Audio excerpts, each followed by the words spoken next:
कौन था जिसने इस प्रेम कहानी को पूरा होने से पहले ही खत्म कर दिया था।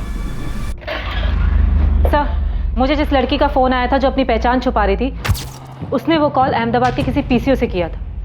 उस लड़के ने यह भी बताया था ना कि जयेश और सोनल अहमदाबाद में। जी सर, और उसने ये भी बताया कि शेखर भाटिया नाम का एक सामाजिक कार्यकर्ता है जो घर से भागे हुए कपल्स की मदद करता है। सोनल और जयेश को रहने के लिए जगह भी शेखर भाटिया ने ही दिलवाई। सोनल, जयेश, आओ। अब ये शेखर भाटिया में बता सकता है कि अमित दवे और भावना राठौर कौन है, और अगर उन लोगों ने ही जयेश और सोनल को मारा था तो उनका मकसद क्या था। फारूक, शमशेर से कहो इस शेखर भाटिया का पता लगा।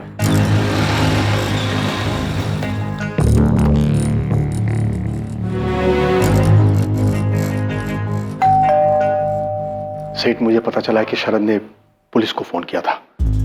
वो उन्हें कुछ बताने वाला है। भिखा भाई, ये शरद का सोनल के भागने से कुछ लेना देना है क्या? क्या बताएगा उन्हें? नहीं पता, लेकिन कुछ दिनों से उसका बर्ताव बड़ा अजीब सा था। क्या उसे सब कुछ पता है? नहीं बोल पाऊंगा सेठ, लेकिन ये 10 लाख वाली बात भी ऑफिस से ही लीक हुई थी। महेश ने पुलिस के किसी खबरी को बताया था। 10 दिन में सांप पाल के रखे हुए हैं, चैन से शोक भी मनाने नहीं देते।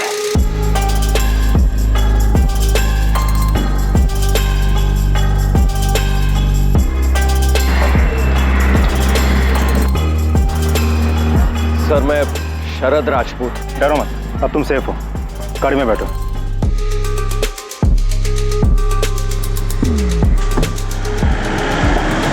शेखर भाटिया? हाँ, फोटो फोन नंबर कुछ नहीं है, बस इतना जानते हैं कि अहमदाबाद में कहीं रहता है, जो घर से भागे हुए कपल्स की मदद करता है जो अलग बिरादरी में शादी करना चाहते हैं। आप मुझे 24 घंटे का टाइम दो, इसकी कुंडली आपके सामने रख दूंगा। ये जयेश का दोस्त भरत राणा, इससे बात करो, अहमदाबाद में ही रहता है। ये दोनों सोनल और जयेश भी शेखर भाटिया के पास अहमदाबाद ही गए थे। किसी ने तो शेखर भाटिया के बारे में इनको बताया होगा। ये शेखर या तो जयेश का दोस्त होगा या तो सोनल की दोस्त शिल्पा या नताशा में से किसी ने इसके बारे में बताया होगा। मैं उनसे बात करती हूँ, तो तब तक शेखर भाटिया को लेकर।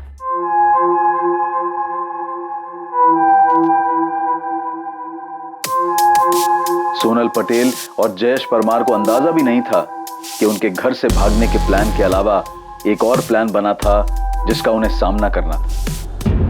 वो प्लान, वो साजिश थी उनकी हत्या की। ये जाहिर था कि कोई उनकी मदद कर रहा था, लेकिन ये भी जाहिर था कि कोई उन्हें मारना चाहता था। कई साजिशें रची गई थी और पुरजोर कोशिश हो रही थी इन साजिशों को अंजाम तक पहुंचाने की। सोनल अपनी हदों को पार कर रही थी और मैंने उसकी मदद की थी सर, लेकिन मैं डर गया था जब मुझे पता चला कि किसी ने उन्हें मार डाला। सीधा और साफ बताओ, तुमने सोनल की क्या मदद की थी और किस बात के लिए उसे आगाह किया था? सर, सोनल मुझे राखी बांधती थी, भाई मानती थी मुझे वो। ये सब हम बाद में सुन लेंगे शरद, सीधे पॉइंट पे आओ। 17 अक्टूबर को सोनल ऑफिस आई थी, तब मैंने उसे 10 लाख रुपए चुराते हुए पकड़ लिया था।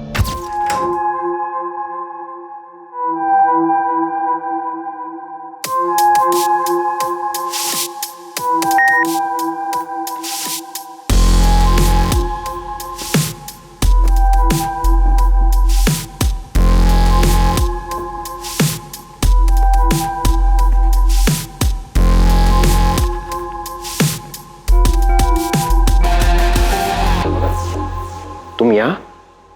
और सेठ जी, तुम्हारे पापा कहाँ हैं? भैया वो। और ये क्या कर रही हो तुम? भैया, भैया प्लीज मेरी मदद कीजिए। किस चीज में? चोरी करने में? प्लीज, ये मेरी मजबूरी है। मैं अजय से शादी नहीं करना चाहती। क्या? क्यों? क्यों नहीं करना चाहती? मैं जयेश से प्यार करती हूँ। जयेश परमार मेरे कॉलेज में है, हम दोनों एक दूसरे से बहुत प्यार करते हैं, हम शादी करना चाहते हैं। उसी के लिए मुझे ये पैसे चाहिए भैया। प्लीज प्लीज मेरी मदद कीजिए, ये मेरी जिंदगी और खुशी का सवाल है। भैया मैं आपको राखी बांधती हूँ, आप बड़े भाई है मेरे, आप अपनी बहन के लिए इतना नहीं करेंगे? मैं उसके हालात समझ सकता था। अपने पापा के खिलाफ जाने के बाद सोनल के पास भागने के अलावा दूसरा रास्ता भी नहीं था, वरना वो उसे मार देते। ये तो मैं पक्का नहीं कह सकता सर, लेकिन सोनल ने मुझे बताया कि जयेश के बारे में उसने जब घर में बताया तब देवांग सेठ और सभी घर वालों ने जयेश के लिए मना कर दिया था। घर से भागने में तुमने सोनल की मदद की थी?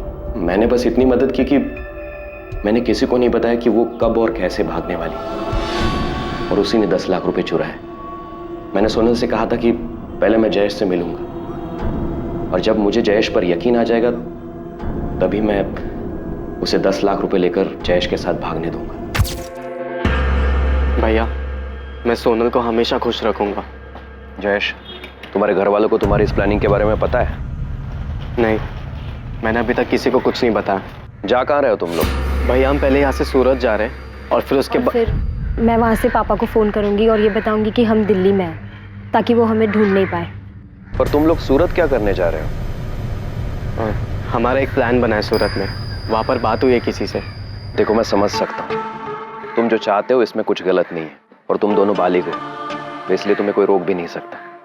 हाँ, लेकिन अगर तुम लोग किसी प्रॉब्लम या मुसीबत में फंस जाओ तो फौरन वहां से निकल जाना।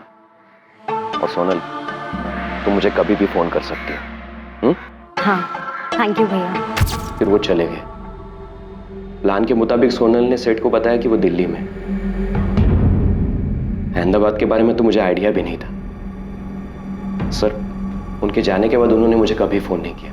सर, मेरे अलावा कोई और भी है जो उनकी मदद कर रहा था और उसी से ये अहमदाबाद वाली बात बाहर निकली होगी, जिसके बाद दोनों मारे गए। तुम्हें पता है सोनल के पापा और भाई ने उन दोनों को मारा है, तो आधी कहानी बताने का कोई मतलब नहीं बनता शरद। कैसे मारा?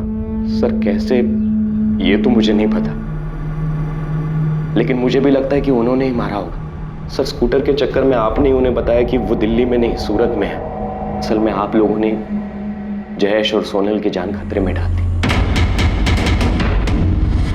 सर, सोनल के पापा बहुत बड़े आदमी हैं, उन्होंने ही दोनों को मार डाला, तो मुझे भी मार डालेंगे। सर, प्लीज प्लीज मुझे बचाइए। हमने सोनल के घर वालों को बताया कि वो दिल्ली में नहीं सूरत में। इसी से देवांग पटेल और योगेश ने उनका पता लगाया और उन दोनों को मार डाला। सर, हमने तो सिर्फ इतना बताया था कि फोन सूरत से आया था। अब वो दोनों अहमदाबाद में किसी शेखर भाटिया के वहाँ छुपे बैठे, ये तो हमें भी नहीं पता था। और सर, वैसे भी अगर देवांग पटेल को सोनल को मरवाना ही था तो उसे कॉल रिकॉर्ड चेक करके भी पता चल सकता था। कॉल रिकॉर्ड्स निकलवाने में वक्त लगता, तब तक सोनल और जयेश को बचने का मौका मिल जाता। नहीं सर, मुझे नहीं लगता। हमने सूरत कहा था, अहमदाबाद के बारे में कैसे पता चला? सर, मेरी सोनल की फ्रेंड नताशा से बात हुई। उसने बताया कि सोनल के भाई योगेश ने उसे डरा धमकाकर ये उगलवा लिया कि सोनल और जयेश अहमदाबाद में छिपे थे। और योगेश ने ये तब पूछा जब हमने उन्हें बताया कि सोनल ने फोन दिल्ली से नहीं बल्कि सूरत से किया था। सोनल और योगेश हमारी वजह से मारे गए। नताशा, क्या सोनल के भाई और पापा ने किसी को भेजा था उनका मर्डर करने के लिए?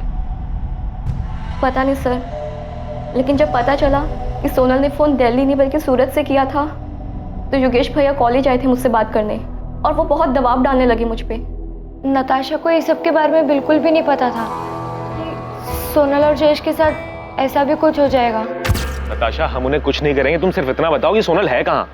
देखो, सोनल स्मार्ट है पर इतनी नहीं कि अकेले ही सब कुछ करा। कौन हेल्प कर रहा है उनकी? देखो, अगर सोनल को कुछ भी हुआ ना तो तुम भी प्रॉब्लम में आ जाओगी, इसलिए बताओ कहाँ है वो? वो अहमदाबाद में है। अहमदाबाद में कहाँ है?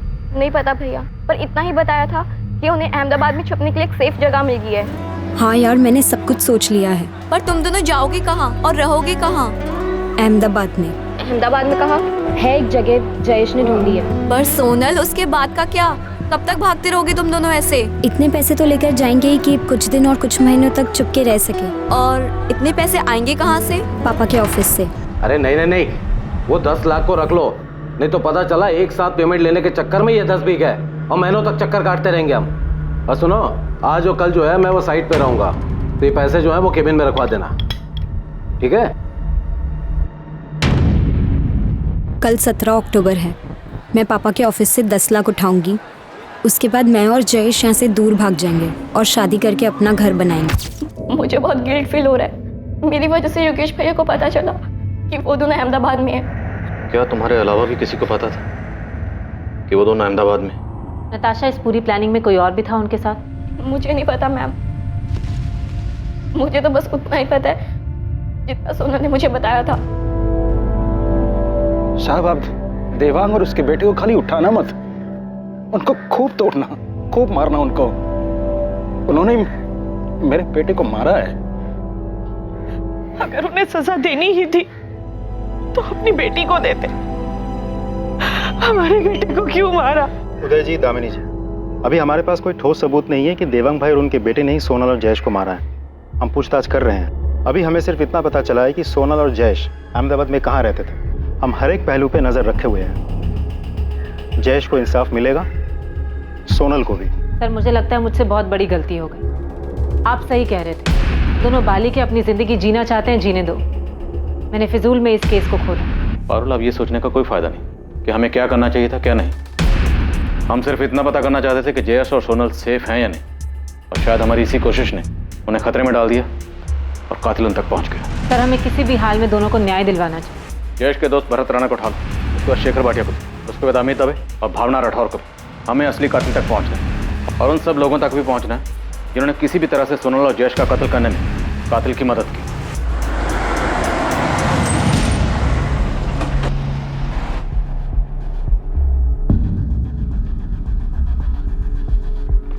शेखर भाटिया जी, आप कौन? शेखर जी, राजकोट में पुलिस आपको ढूंढ रही है। क्यों, किस लिए? सोनल पटेल और जयेश परमार के लिए। सोनल और जयेश? क्या हुआ उन दोनों को? उन दोनों का मर्डर हो चुका है। गांधीनगर में उन दोनों की जली हुई बॉडी मिली है। क्या? काश जयेश मेरे पास आया होता, काश उसने मुझे बताया होता कि मैं ऐसा कुछ करने के बारे में सोच रहा। सच में भरत, उसने तुम्हें कुछ नहीं बताया? बताया होता तो मैं उसे ऐसा कुछ करने ही नहीं देता ना। मैडम, जयेश अपनी माँ बाप की इकलौती औलाद था। मेरी तरह बहुत गरीब परिवार से था। माँ बाप ने कितने सपने देखे थे उसके लिए, पढ़ाई में अच्छा था, ये बनना चाहता था। यानी सब क्या? भरत, हम सिर्फ ये जानना चाहते हैं कि सोनल और जयेश शेखर भाटिया तक कैसे पहुंचे, और अगर सोनल के भाई और बाप ने उन दोनों का मर्डर किया है तो वो उन दोनों तक कैसे पहुंचे और उन दोनों को कैसे मारा। आप बताइए, मैं आपकी मदद कैसे करूं जबकि मुझे कुछ भी नहीं पता है सिवाय इसके कि वो मेरा अच्छा दोस्त था। मुझे तो उस पर दुख कम गुस्सा ज्यादा आ रहा है। फाइनल ईयर में था, ये बन जाता अगले साल तक। पूरी लाइफ पड़ी थी उसके सामने, लेकिन नहीं, शादी और प्यार का खुद सवार हो गया। भरत, अब जो हो चुका उससे बदला नहीं जा सकता। तुम हमें बस। मैडम, मैं भी आपसे यही कह रहा हूँ कि जो हुआ है उसके बारे में मुझे कुछ नहीं पता है। मुझे तो ये समझ में नहीं आ रहा है कि मैं उसके माँ बाप को कैसे समझाऊं। वो बार बार मुझे एक ही बात बोले जा रहा है कि तू तो उसका अच्छा दोस्त था, तूने क्यों नहीं समझाया उसे। अब मैडम, मैं उसे कैसे समझाता, क्योंकि जयेश ने मुझे कुछ बताया नहीं इसके बारे में। अगर बताया होता ना तो उसको 2 थप्पड़ लगा देता, सारा ये प्यार और शादी का भूत उतार देता। भरत,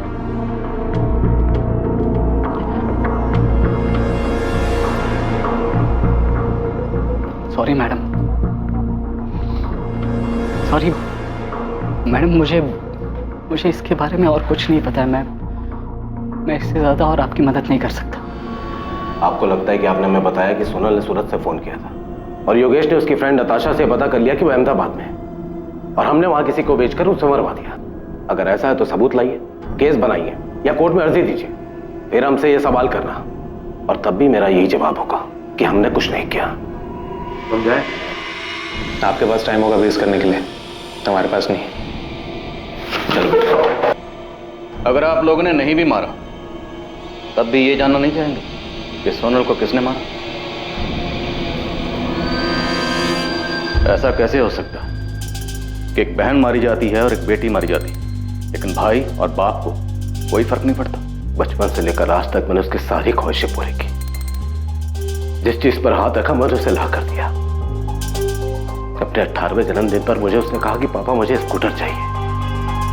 मैंने खुद न जाकर उसे स्कूटर ला कर दिया। आपने अपनी बेटी के लिए जो किया हर माँ बाप अपनी औलाद के लिए करता, लेकिन इससे आपको अपनी बेटी को मारने का लाइसेंस नहीं मिल जाता, वो भी सिर्फ इसलिए क्योंकि वो अपनी पसंद के लड़के से शादी करना चाहती थी।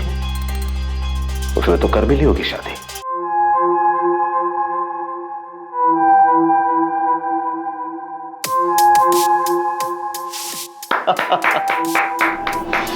हम उसे सिर्फ इसलिए ढूंढ रहे थे ताकि उसे ये बोल सकें कि उसने जो कुछ किया है ठीक है। अब उसे हमसे ऐसे भागने की या छिपने की कोई जरूरत नहीं। और आप लोगों को लगता है कि मैं आप लोगों की इन बातों पे यकीन कर रहा हूं क्योंकि इसके अलावा आपके पास और कोई चॉइस नहीं है, वरना साबित करो कि सोनल और जयेश को हमने मारा है।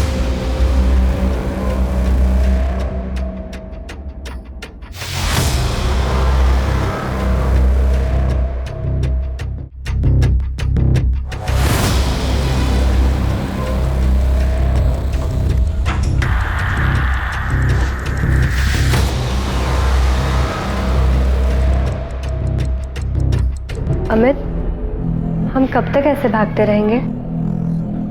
भावना, बस कुछ दिन और, अमित, मुझे लगता है हमें यहाँ से कहीं दूर चले जाना चाहिए। अपने नाम बदल लेने चाहिए ताकि कोई हम तक पहुँच ही ना पाए। अगर ज़रूरत पड़ी ना तो वो भी करेंगे, लेकिन अभी के लिए यहाँ पर थोड़ा रुकते हैं, थोड़ा आराम करते हैं, उसके बाद आगे की सोचते हैं। आई एम सॉरी सर, मैं जानता हूँ आप लोग पुलिस ऑफिसर्स हैं और अपनी कार्यवाही कर रहे हैं, लेकिन मेरा काम यह है कि मेरे पास घर से भागे जो कपल्स आते हैं मैं उन्हें अपने यहाँ सुरक्षित रखूँ और उन्हें गारंटी दूँ कि उनकी डिटेल्स किसी को नहीं दी जाएगी। शेखर भाटिया, हमारे पास इन्फॉर्मेशन कि सोनल और जयेश का मर्डर अमित और भावना ने किया। मुमकिन है सोनल के पिता को पता चल गया होगा कि वो दोनों यहाँ हैं और उन्होंने अमित के जरिए दोनों का मर्डर करवा दिया। ये कैसी बात कर रहे हैं आप officer? It's not possible.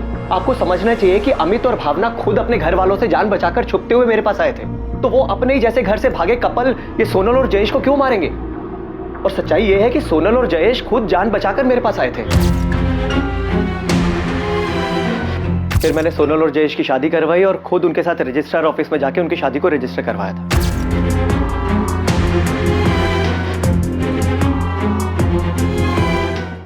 Sir 19 अक्टूबर से 2 नवंबर पूरे 2 हफ्ते वो यहीं पर मेरे दिए रूम में रहे, और जब वो यहाँ से जाने लगे तो मैंने उनसे पूछा भी था कि क्या उन्हें पूरा यकीन है कि यहाँ से बाहर जाकर वो लोग सेफ रहेंगे, क्योंकि पता नहीं क्यों मुझे उनके लिए डर था। मेरी पापा से बात हुई है, वो जयेश से मिलना चाहते हैं। उन्हें हमारी शादी से कोई प्रॉब्लम नहीं है। भैया हम यही तो चाहते थे कि सोनल के घर वाले हमें एक्सेप्ट कर ले। सोनल के पापा का इतनी जल्दी तुम्हारे रिश्ते को एक्सेप्ट करना बहुत अजीब लग रहा है मुझे। भैया वो मेरे पापा हैं। बिल्कुल सोनल, वो तुम्हारे पापा हैं, इसीलिए कह रहा हूँ। मैंने बहुत से केसेस में देखा है कि देखो, मैं नहीं चाहता तुम दोनों के साथ कुछ भी ऊंच नीच हो। भैया मैं आपका डर समझ सकता हूँ, लेकिन आप चिंता मत करो, ऐसा कुछ भी नहीं होगा। आप हमें जाने दो, और आपने हमारे लिए जो कुछ भी किया है हम वो कभी नहीं भूल पाएंगे। हाँ भैया, और अब तो पापा और भैया दोनों मान गए हैं। वो जयेश का एक्सेप्ट करने के लिए तैयार है, तो हमें जाना चाहिए। मुझे डर था कि वो लोग गलती कर रहे हैं, फिर भी मैं उन्हें रोक नहीं पाया, और मेरा डर सच साबित हुआ। ये सोनल और जयेश का मैरिज सर्टिफिकेट है। मैं इसे सोनल के घर पे भेजने ही वाला था, लेकिन उससे पहले ही आपके आदमी ने आके मुझे बताया कि उन दोनों का मर्डर हो गया है। ऑफिसर, मुझे सोनल और जयेश के लिए बहुत बुरा लग रहा है कि मैंने उन दोनों को यहाँ से क्यों जाने दिया। सोनल और जयेश आपके पास कैसे आए थे? जयेश ने मुझे फ़ोन किया था राजकोट से, शायद भागने से 1 हफ्ता पहले। अगर जयेश ने आपको फ़ोन किया था तो जयेश के कॉल रिकॉर्ड में हमें आपका नंबर क्यों नहीं दिखा? सर, जयेश ने बहुत ज़बरदस्त प्लानिंग की हुई थी, और मुझे पूरा यकीन है कि उसने मुझे मोबाइल से नहीं बल्कि पीसीओ से फ़ोन किया हो। हमें कुछ दिनों के लिए छुपकर रहने के लिए एक जगह चाहिए थी।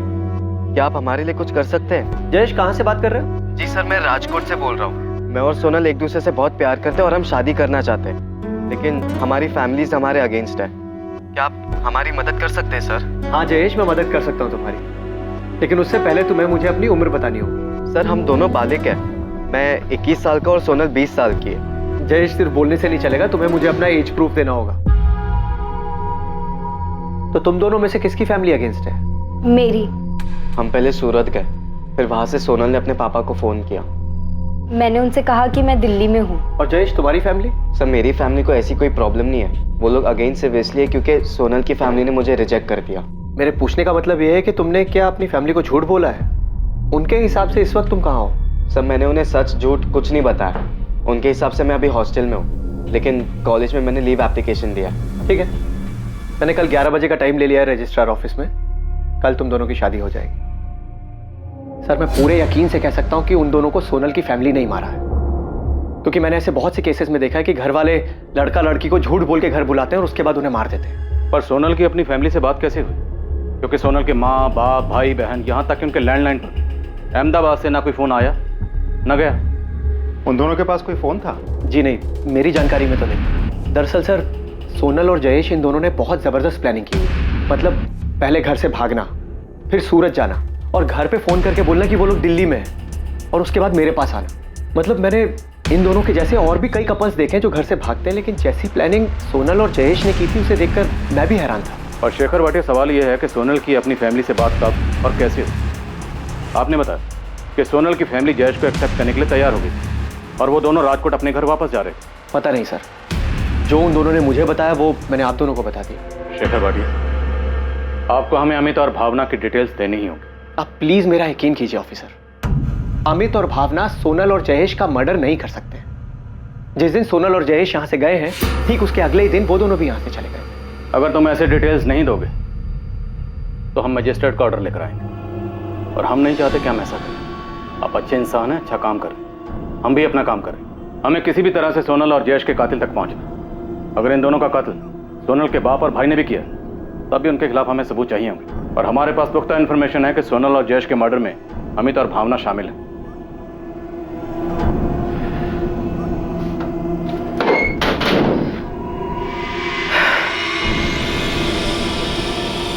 ये लीजिए,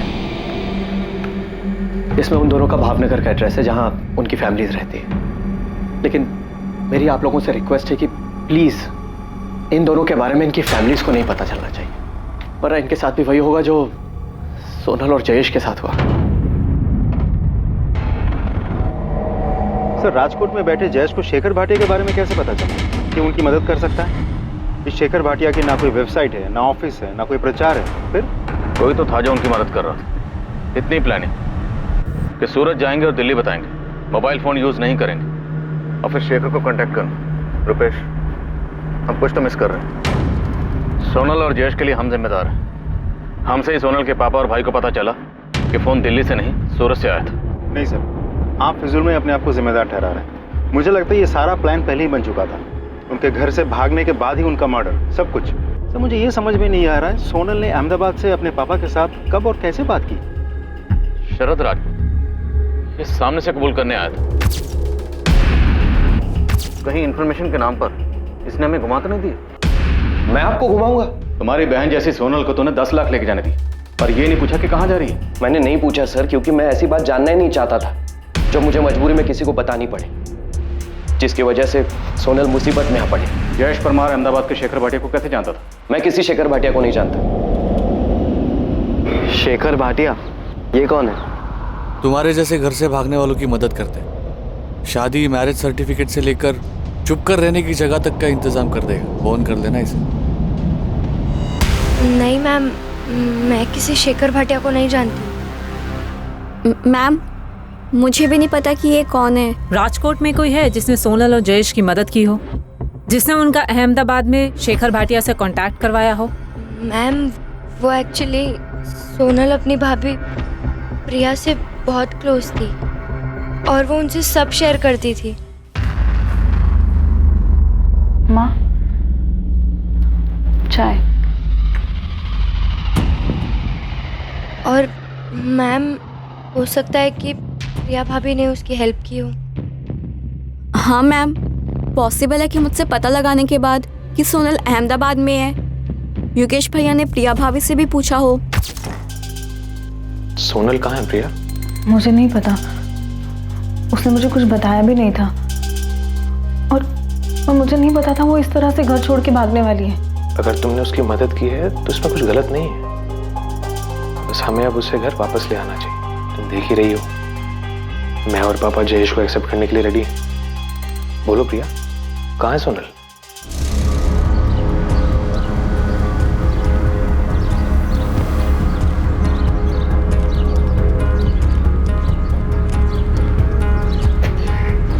प्रिया, गाड़ी में बैठ। इस बार बातचीत थोड़ी लंबी चली। सेठ, अंदर आ जाओ। हाँ। सेठ, आज सुबह पुलिस वाले मुझे पूछताछ के लिए लेके गए थे। 36 तरीके से 36 सवाल पूछा उन्होंने। ये भी पूछा कि आपके और योगेश के पास कोई दूसरा नंबर है क्या। और सेठ, मुझे नंबर देना पड़ा, वरना वो लोग मुझे छोड़ते ही नहीं। भीखा भाई जी, आप मेरे सबसे ईमानदार आदमी हो। जी सेठ, आपको कोई शक है? नहीं, शरद पे मुझे गुस्सा नहीं है, उसने जो किया सो किया। पर इस बात का दुख है कि जब सोनल यहां पर आई थी तभी आपको मुझे फोन करके बता देना चाहिए था। मुझे कैसे पता होता सोनल बेबी ये सब करेगी? वो आपकी लाडली भी थी। अगर उसने कहा कि उसे आराम करना है, केबिन खोल दो, तो मैं मना कैसे कर सकता सेठ?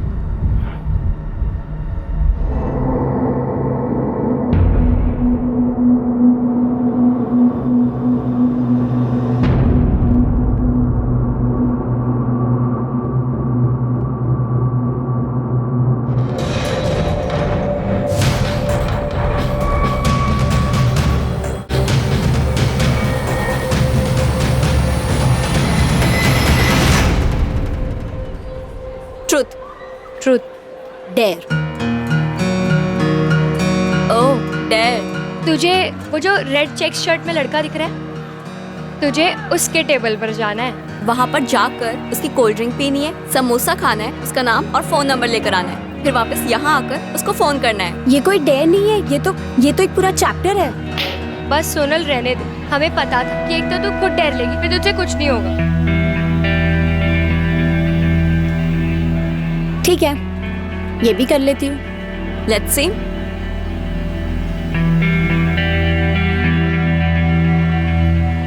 हाय, आई एम सोनल। अरे मैंने अपना नाम बताया, तुम भी बताओ। क्यों? क्योंकि मैं पूछ रही हूँ।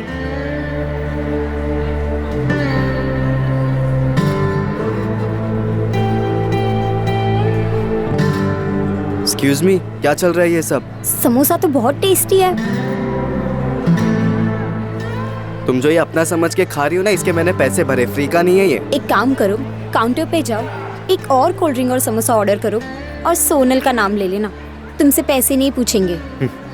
थैंक यू, बट नहीं चाहिए। तुम ये भी खा लो और ये भी पी लो। अरे अब हेलो, अब तक तो बेसिक इंट्रो भी नहीं हुआ, अपना नाम तो बताओ। क्यों बताऊं मैं तुम्हें अपना नाम? कौन हो तुम? अभी तो अंदर बताया, मेरा नाम सोनल है। अच्छा, एक्चुअली ना मुझे ना डेयर मिली थी, प्लीज अपना नाम और नंबर दे दो, वरना मेरी दोस्त ना मेरा जीना मुश्किल कर देंगे। मैं ना ही तुमको अपना नाम बता रहा हूँ और ना ही मैं तुमको अपना नंबर दूंगा। अरे प्लीज टेंशन मत लो, मैं तुम्हें क्रेडिट कार्ड बेचने के लिए फोन नहीं करूंगी, दे दो ना नंबर। समोसा और कोल्ड ड्रिंक तो तुमने देख लिया, नाम जयेश परमार और ये है उसका फोन नंबर।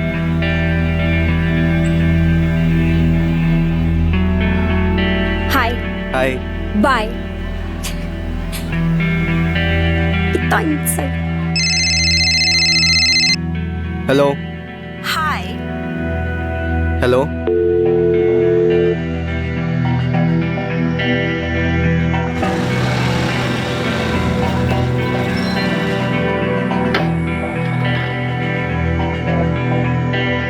मैंने तुम्हें अपना फोन नंबर दिया तो तुम रोज रोज ऐसे कॉल करके परेशान करोगी? मैं तो सिर्फ हाय बोलने के लिए कॉल करती हूँ, अब तुम्हें हाय बोलना भी परेशानी लगती है? नहीं, पर हाय बोल के कॉल काट क्यों देती हो? क्योंकि मुझे सिर्फ उतना ही बोलना होता है।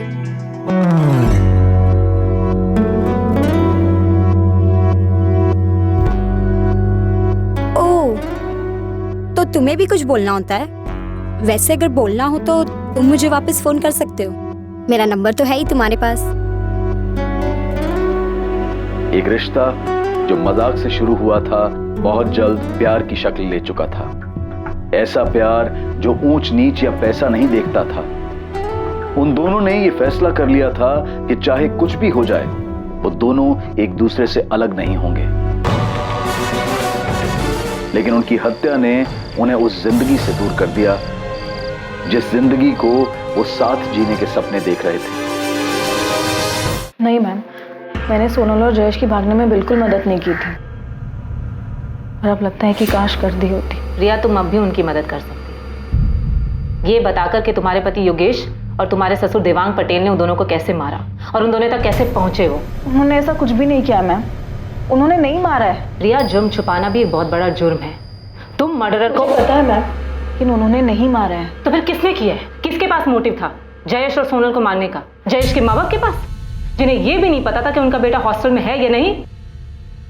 रिया, मैं आखिरी बार पूछ रही हूँ, क्या सोनल उन्हें मिली? कैसे पहुंचे वो उस तक? नहीं मिली, ढूंढने पर भी नहीं मिली, और उन्होंने नहीं मारा है सोनल को। सर, योगेश और देवांग पटेल के बाकी के 2 नंबर्स भी हमने स्कैन किया, लेकिन कुछ मिला नहीं। किसी हिस्ट्री शीटर का नंबर नहीं, कोई सस्पिशियस एक्टिविटी नहीं। अहमदाबाद में किसी को कॉल किया? नहीं सर। ऐसा कैसे हो सकता रुपेश? कहीं हम गलत ट्रैक पर तो नहीं? ऐसा तो नहीं कि ये केस ऑनर किलिंग का है ही नहीं? सर, पारुल ने प्रिया से अलग अलग तरीके से सवाल किया, उसे डराई, धमकाई, इमोशनल करके भी सवाल पूछा। अब तक तो प्रिया को टूट जाना चाहिए था, लेकिन ऐसा कुछ हुआ नहीं। सर, अब भी ये सवाल बना हुआ है कि सोनल ने अहमदाबाद से कब और कैसे देवांग पटेल से बात की, जब देवांग पटेल ने उन्हें कहा कि वो उन्हें माफ कर चुके हैं और जयेश को भी अपनाना चाहते हैं। अब आप सलीके से पूछ रहे तो बता देता हूँ। सोनल से मेरी आखिरी बार तब बात हुई थी जब उसने मुझे सूरत से फ़ोन किया था। उसके बाद मेरी कोई बात ही नहीं हुई। हाँ, छोटी बहन थी मेरी, ढूंढ रहे थे उसे हम दोनों, जानना चाहते थे कहाँ है, कैसी है। उसे ऐसे घर छोड़ के नहीं भागना चाहिए था। बाप हूं मैं उसका, जल्लाद नहीं, प्यार करता था मैं उससे।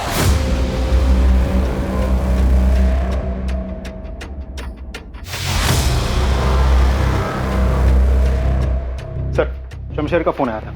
उसने भावनगर में अमित के किसी दोस्त के जरिए अमित दवे और भावना राठौड़ का पता लगा लिया है। कहाँ वो दोनों? अहमदाबाद के किसी लॉज में छुपे बैठे। क्या सोनल और जयेश की हत्या वाकई इतनी सफाई से की गई थी कि पुलिस को उनके हत्यारे के खिलाफ कोई सबूत नहीं मिलने वाला था? क्या अमित और भावना इस हत्याकांड की सच्चाई को रोशनी में लाने वाले थे? क्या उन दोनों ने ही सोनल और जयेश के कत्ल की साजिश रची थी? सर, हम दोनों बालिग हैं और हमने अपनी मर्जी से शादी की है। सर, आप अगर हमें हमारे घर वालों के पास भेज देंगे तो वो हमें पक्का मार देंगे। तो खुद को बचाने के लिए तुम लोगों ने सोनल और जयेश को मारा, ताकि जब जली हुई लाशें मिले तो सबको यही लगे कि तुम लोग मर गए और उसके बाद तुम लोग आजाद हो जाओ। यही प्लान बनाया था ना तुम दोनों ने? ये आपको किसने बताया? ये छोड़, आगे बोल। ये आपको राशि ने बताया? जिसने भी बताया हो, प्लान तो तुम्हारा ही था ना? सर, आप उस राशि की बातों में आ गए। हम ऐसा क्यों करेंगे? बेचारे सोनल और जयेश भी हमारी तरफ अपने पापा के डर से अपने घर से ही भागे हुए थे सर। और हम सब, यहाँ तक कि राशि और उसके हस्बैंड रौनक भी शेखर भैया के घर पे अहमदाबाद में छुपे हुए थे। और हम सब ने साथ में मिलकर बहुत अच्छा टाइम बिताया सर। हम क्यों मारेंगे सोनल और जयेश को? उनकी तो नई नई शादी हुई थी, हमारी तरह वो भी बहुत खुश थे और हम सब अच्छे दोस्त बन गए थे। और सर, मुझे मालूम है आपको ये राशि नहीं बताया, क्योंकि मैंने राशि को बताया था। तो खुद को बचाने के लिए किसी को भी मार दोगे? ऐसा मैं नहीं, अमित कह रहा था। अरे यार, मैं तो मजाक कर रहा था यार। देखो, हम सब की हालत क्या है, हम ऐसा क्या करें कि हमारे घर वाले हमारा पीछा करना छोड़ दें। तो बस मैं ऐसे ही फालतू की आइडियाज फेंक रहा था यार। और मैंने कहीं पे देखा हुआ था कि 2 लोगों की लाश मिलती है और लोग उन्हें किसी और की समझ लेते हैं। तो तुमने सोचा तुम किन्हीं 2 लोगों को मार दोगे और तुम्हारे घर वाले सोचेंगे कि तुम और भावना मर गए? अरे यार, वो तो मैंने ऐसे ही बोला था। क्या मैं सच में ऐसा करूंगा? सर, मैंने ऐसे ही बोला था उसको, लेकिन राशि ने कुछ ज़्यादा ही सोच लिया था। इसलिए आप लोगों को उसने बोला कि हमने सोनल और जयेश को। सर, सोनल और जयेश के मर्डर के बाद तो हम खुद डर गए थे। जैसे ही हमने नेट पे पढ़ा उनके मर्डर के बारे में, हमने अगले ही दिन शेखर भैया का रूम छोड़ दिया। फोन है तुम दोनों के पास?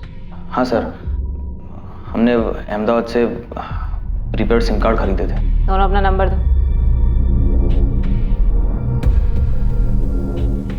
शेखर भाटिया, जिसने तुम लोगों को छुपने की जगह दी थी, उसने हमें बताया कि सोनल की अपने पापा से बात हुई थी। सोनल के पेरेंट्स जयेश को एक्सेप्ट करने के लिए राजी थे, इसलिए सोनल और जयेश राजकोट वापस जा रहे थे।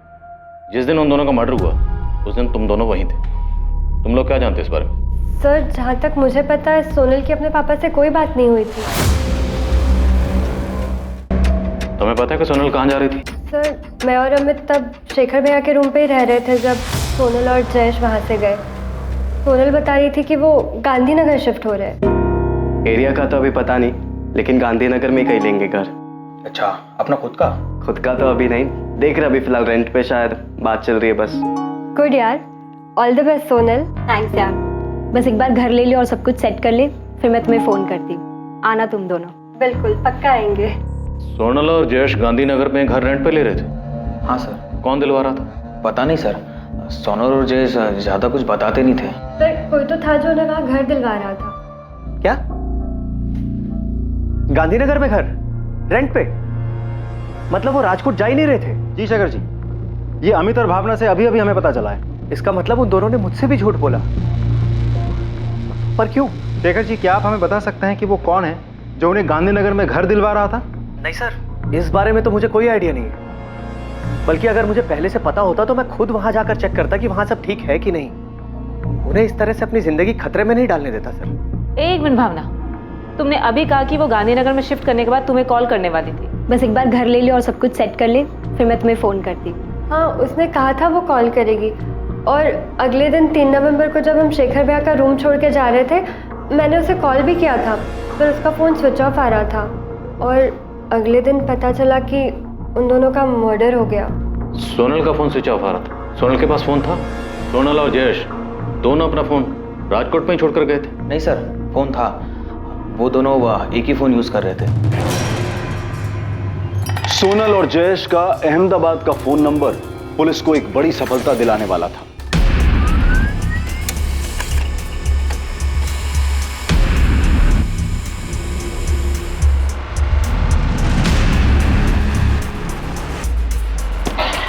सर, उसके पास जो नंबर था वो जयेश परमार के नाम पर प्रीपेड सिम था।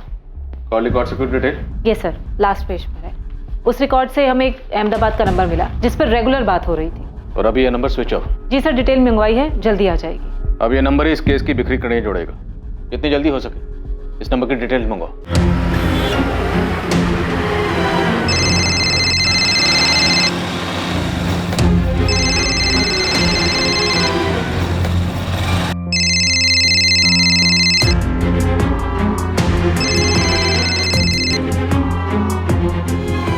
भरत राणा, तेरी सब इंस्पेक्टर रुपेश से फोन पे बात हुई। उसके बाद तू मुझसे भी मिला था। हाँ, वो जयेश के बारे में ना। फिर तूने हमें ये क्यों नहीं बताया कि जयेश ने अहमदाबाद आने के बाद अपने और सोनल के लिए एक प्रीपेड नंबर लिया था और तेरे पास भी अहमदाबाद का दूसरा नंबर था जिससे तू हर रोज जयेश से बात करता था। तुझे क्या लगा हम यहाँ तक पहुंच नहीं पाएंगे? पर हम पहुंच गए। अब तू सोच कि तू कहाँ पहुंचेगा।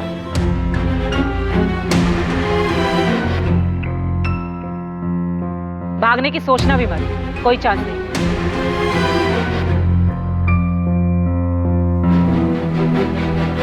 एक्टिविस्ट है ये, तुम्हारे जैसे घर से भागने वालों की मदद करता है। ये शादी, मैरिज सर्टिफिकेट से लेकर छुप कर रहने की जगह तक का इंतजाम कर देगा। फोन कर लेना इसे। Thank you Bharat. अबे थैंक यू क्यों बोल रहा है? बचपन का दोस्त हूं मैं तेरा, तेरे काम नहीं आऊंगा।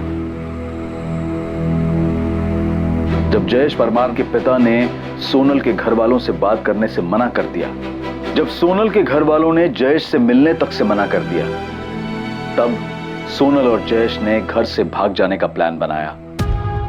और तब जयेश ने तय किया कि वो अपने बचपन के दोस्त भरत राणा से बात करेगा और सोनल के साथ भागने में भरत की मदद लेगा।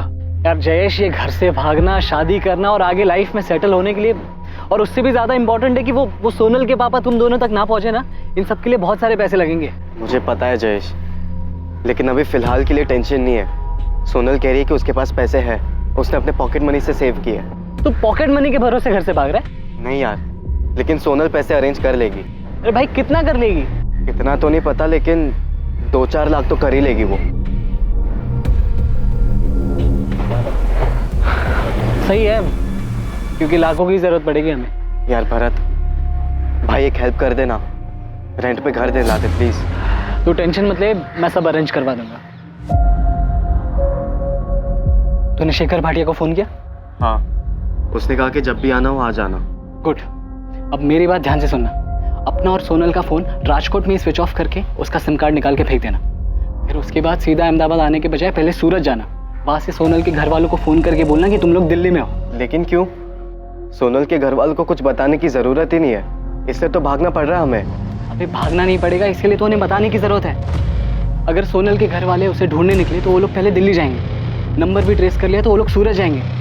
वो सोच ही नहीं पाएंगे कि तुम लोग अहमदाबाद में हो। अच्छा, ये सही है, तो फिर हम ऐसा ही करेंगे। भाई सब ठीक तरीके से करना है ना, तो उसके लिए प्रॉपर प्लानिंग और पैसों की जरूरत पड़ती है। प्लान मैं बनाता हूँ तो पैसे का देख।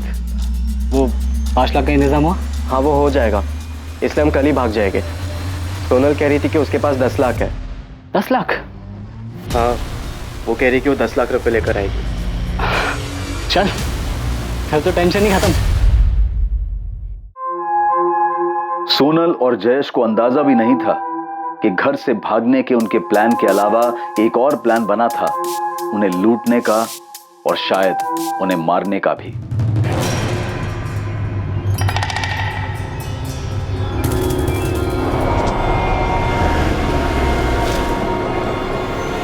भरत, ये तो हमें कहाँ ले आया है? यहाँ पर मुझे कोई भी घर दिखाई नहीं दे रहा है। कैसे नहीं दिखाई दे? सोनल और जयेश की प्रेम कहानी में एक दोस्त शुभचिंतक बनकर आया, उसी शुभचिंतक ने उन्हें धोखा दिया। भरत राणा, ऐसा क्या हुआ था कि तू बचपन से मदद करने वाला दोस्त मसीहा से सीधा शैतान बन गया? पैसे मिले थे दोनों को मारने के, किसने दिए? देवांग पटेल ने या योगेश ने? देवांग और योगेश ने लालच दिया था या फिर 10 लाख का लालच आ गया था जो सोना लेकर भागी थी? बोल के मार। किसके इशारे पर मारा? क्यों मारा दोनों को? सोनल और जयेश की हत्या की साजिश उनके घर छोड़कर भागने के प्लान के साथ ही रची गई थी।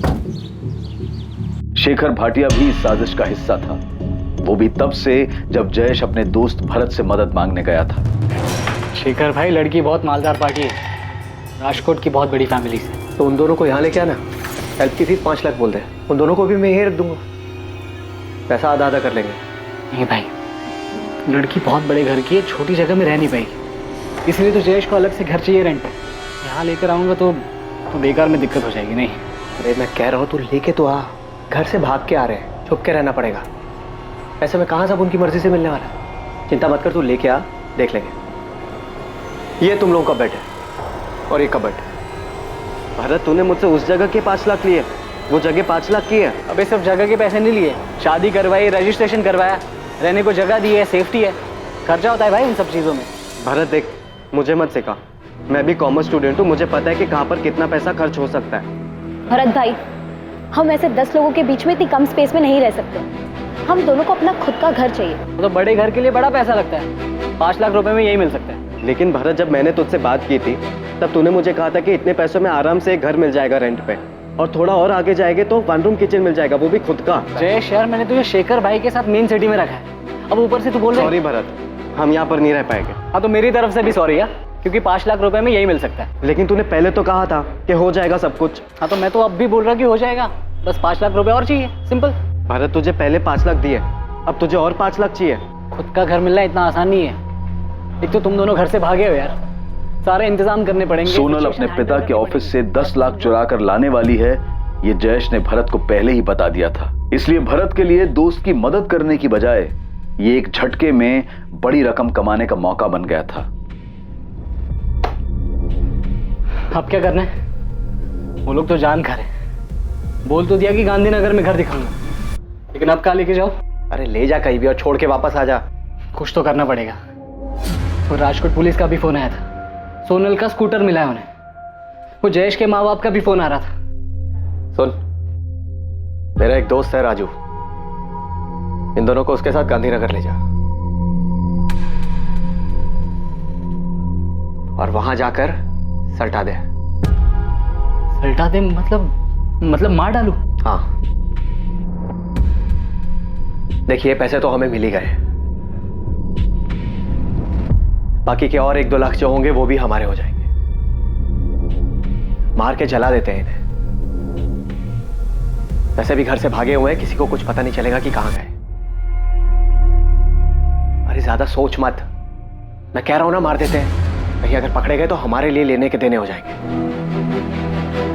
और तू बोल रहा था ना लड़की का बाप बड़ा आदमी है, छोड़ेगा नहीं हमें।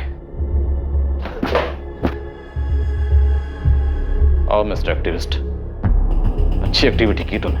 बाहर से प्रोटेक्शन देने के नाम पर खुद ही लोगों की जान ले रहा था। इससे पहले ऐसे और कितने मजबूर लोगों को ठगा और मारा है तूने? किसी को नहीं सर, बस पहली बार हुआ ये।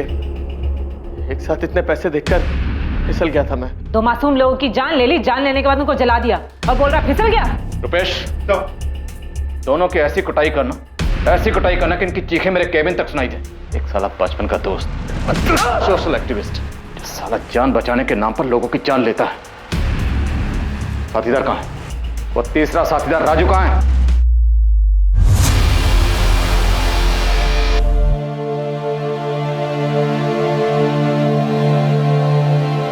इस प्रेम कहानी में प्रेमियों का घर से भाग जाना तो था, पर ऑनर किलिंग यानी कि सम्मान के लिए की गई हत्या जैसा कुछ भी नहीं था। 2 युवा प्रेमियों के परिवार वाले उनके घर से भाग जाने की प्लानिंग से अनजान थे इस बात से कि एक दोस्त ने पैसों के लालच में उनके बच्चों को मारने का प्लान बनाया था।